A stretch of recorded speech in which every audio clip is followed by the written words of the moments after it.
too much pressure. I think it's a good moment for me. You know, my first first title defended, and I think I'm very confident on my fights, and I think I'm gonna win this. Now, Frank Mir, obviously, he's twice defeated your mentor, Big Nog. You've kind of downplayed that there's any revenge factor involved in that, but is it at all in the back of your head, or do you think about that and wanting to get revenge for Big Nog? No, it's not in my mind. You know, it's a sport. You know, and that moment was bad for us, but was just a moment. You never know how it's gonna be the end of the fight. You know, so that's why you have to pay attention, and that's what you do inside the cage, and try to do your best all the time. I'm bringing my skills, of course, and my strategy to inside the octagon, and that's what I'm thinking about, you know, to win this, and I don't care about the other things now. Now, obviously, you were supposed to fight over Reem originally for this fight, and now Mir stepped in. Have you changed at all any of your game plan for this fight, being that you have Frank Mir now that you're going to fight? Yeah, I changed a little bit because they are very different, you know. At the start of Reem likes to strike, and Frank Mir is southpaw and black belt jiu-jitsu. So they are very different. I made some adjustment in my camp. I really believe I can knock anyone out, and I'm gonna go there to knock him out. Junior, in terms of striking, Frank seems like he's a little bit more tight and flat-footed and slower than you. Do you think he presents you any trouble standing up?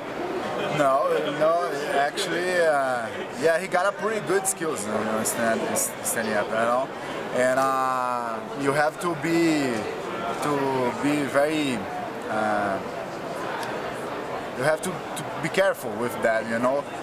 In this division, especially in this division, heavyweight division, is too much power involved, you know. So when you got punched in the face, it's not good. Frank has said that you avoid the ground like poison in the UFC prime times, and then you also said that his jiu-jitsu was average. Is this just talk that you need to have for your mental state going into this fight? No, he's good. He's already proved he's very good on the ground, you know. But what I put in my mind is I'm better than him. You know, that's what I have to think. That's what I like to think.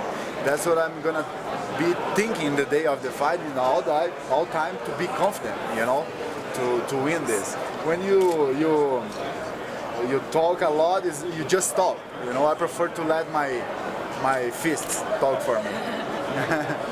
When my fists talk for me, everybody understands. They are this language. Everybody can understand me. What advice, if any, has Big Nog given you about Frank Mir coming into this fight? Any what? Advice? Like your tips for being into the fight? Yeah, he gave me some advice. He always do that, you know. And he's a good person. He's living in Rio de Janeiro, and I did my camp in Salvador, so it's different, you know. And he was injured, so he couldn't help me for this camp. But all the time he gave me good advice, and for this fight he gave me good ones. I will try to use that. How do you feel about headlining this card? It's the first time the UFC's done an all-heavyweight card, so you get to be the leader of that. But also, do you feel like there's a big target on your back because you have the title and all the heavyweights get to see you?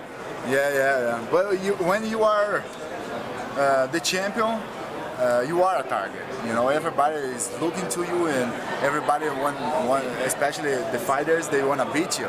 You know, and but I don't care about that. You know, it's part of the game.